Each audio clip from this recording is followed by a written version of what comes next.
জুলাই ঘোষণাপত্র নিয়ে হতাশা প্রকাশ করেছেন বাংলাদেশ জামায়াতে ইসলামীর নায়েবে আমির ডক্টর সৈয়দ আবদুল্লাহ মোহাম্মদ তাহের। তিনি বলেছেন, এই ঘোষণাপত্রে দেশের জনগণের আকাঙ্ক্ষার তেমন কোনো প্রতিফলন হয়নি।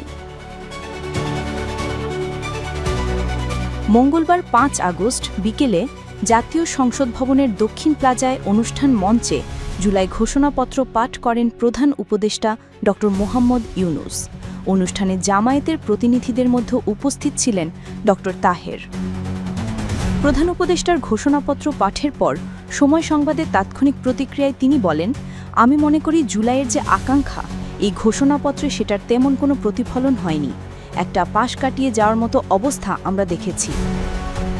এটা কোন তারিখ থেকে বাস্তবায়ন হবে, কালকে থেকেই বাস্তবায়িত হবে, সেটা কিন্তু স্পষ্ট করেনি।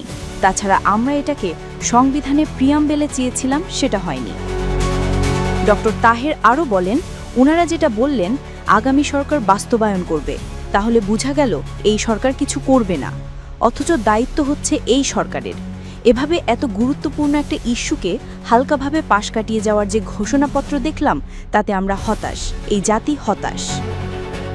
এর আগে জুলাই গণ অভ্যুত্থানকে রাষ্ট্রীয় ও সাংবিধানিক স্বীকৃতির ঘোষণা দেয়া হয় জুলাই ঘোষণাপত্রে।